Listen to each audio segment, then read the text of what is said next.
Hey, third grade friends, it's Miss Hagan. Mrs. Pruitt asked if I would do a guest appearance on reading Because of Winn-Dixie, and this is one of my favorite stories when I was probably your age. I don't remember much about the story, but I just remember having really fond memories of loving it, and I just couldn't put it down as a kid. So I hope you're loving it just as much as I loved it, and I will be reading chapter 3. I started in on Winn-Dixie right away, trying to clean him up first. First, I gave him a bath. I used the garden hose and some baby shampoo. He stood still for it, but I could tell he didn't like it. He looked insulted, and the whole time he didn't show me his teeth or wag his tail once. After he was all washed and dried, I brushed him good. I used my own hairbrush and worked real hard at all the knots and patches of fur stuck together. He didn't mind being brushed. He wiggled his back like it felt pretty good.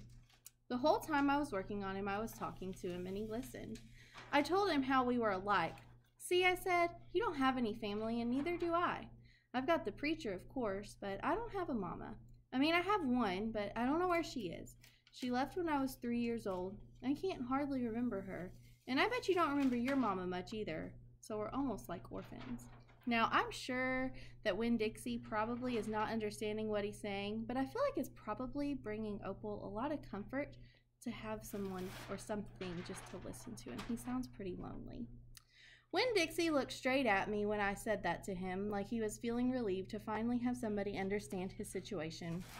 I nodded my head at him and went on talking. I don't even have any friends, because I had to leave them all behind when we moved here from Watley. Watley's up in North Florida. Have you ever been to North Florida? Winn-Dixie looked at the ground like he was trying to remember if he had. You know what, I said. Ever since we moved here, I've been thinking about my mama extra hard, more than I ever did when I was in Watley. Winn-Dixie twitched his ears and raised his eyebrows. I think the preacher thinks about my mama all the time, too. He's still in love with her. I know that because I heard the ladies at the church in Watley talking about him. They said he's still hoping that she'll come back. But he doesn't tell me that. He won't talk to me about her at all. I want to know more about her, but I'm afraid to ask the preacher. I'm afraid he'll get mad at me. I wonder why he feels that way. Why do you think that? Winn-Dixie looked at me hard, like he was trying to say something. What? I said. He stared at me. You think I should make the preacher tell me about her? Winn-Dixie looked at me so hard he sneezed. I'll think about it, I said. When I was done working on him, Winn-Dixie looked a whole lot better. He still had his bald spots, but the fur that he did have cleaned up nice. It was all shiny and soft. You could still see his ribs, but I intended to feed him good, and that would take care of that. I couldn't do anything about his crooked yellow teeth because he got into a sneezing fit every time I started brushing them with my toothbrush. They were sharing a toothbrush. That's love. And I finally had to give up. But for the most part, he looked a whole lot better, so I took him into the trailer and showed him to the preacher.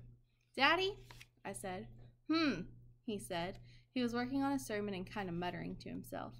Daddy, I wanted to show you the new Winn-Dixie. The preacher put down his pencil and rubbed his nose, and finally he looked up. Well, he said, smiling real big at Winn-Dixie. Well, now, don't you look handsome? Winn-Dixie smiled back at the preacher. He went over and put his head in the preacher's lap.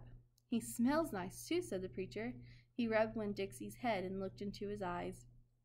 Daddy, I said real quick before I lost all my nerve, I've been talking to Winn-Dixie.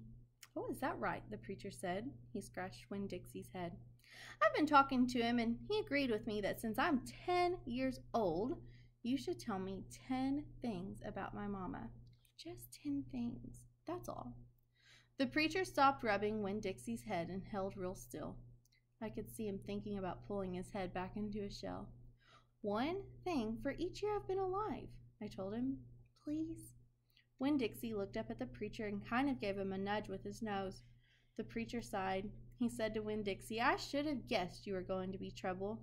Then he looked at me. Come on, Opal, he said. Sit down and I will tell you 10 things about your mama. Go ahead and I want you to think. How do you think Opal is feeling right now?